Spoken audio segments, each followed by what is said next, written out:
close by the intersection of Bowie Road and Port Tobacco Road. Upon arrival, it was observed a senior living facility bus had head-on a fully loaded dump truck. The extent of the damage done here, I mean. Right, so the operator of the dump truck was uninjured and therefore not transported. The occupants of the senior living facility bus were all pronounced deceased, of which there were 3, 1 male and 2 female occupants. All right. You were able to say something roughly about ages? Yes, the age of the male is just over 80 years old, and the ages of the females right now are believed to be in their 60s. So your reaction to this is a senior assisted living bus involved, how that makes it that much harder to respond to an incident like this? It does. It's a tragedy, when any life is lost, but particularly this, it just seems senseless. But right now, we don't have an exact cause. All I can tell you is that positionally, it seems that the senior living facility bus had crossed over the double yellow line. But that, again, our crash team is on scene, investigating everything, and we'll know the full details of everything shortly. And you've already been able to rule out now impairment. Impairment is certainly not in play. No, there's been no signs or indications of impairment by either driver.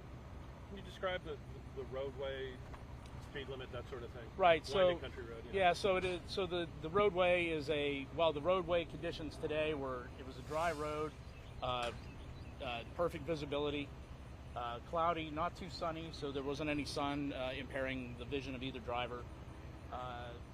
Just a slight curve in the roadway with a slight downhill grade, but the shoulder of the roadway, there was no debris in the roadway. Everything was perfect as far as the actual driving conditions. Based on your experience, I don't want you to.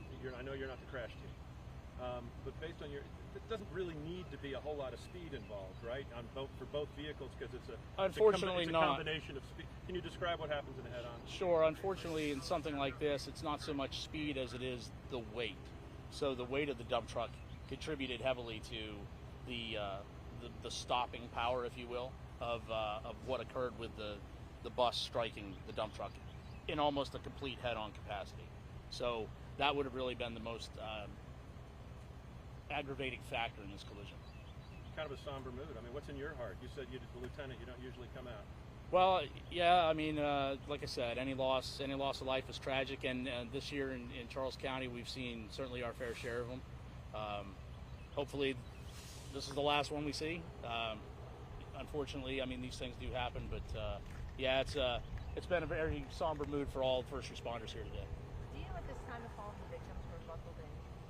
At this time, I don't know if the victims were in fact buckled in, outside of the driver, which he was buckled in. Do you ever have any witnesses, anybody that could kind of say what happened, or they were behind the bus or the truck? No, the 2 vehicles were alone in the roadway, if you will. There was a witness who saw the truck drive by who basically has informed us the only thing that she could was that the dump truck did not appear to be speeding or driving erratically in any way. Thanks, man. You're welcome.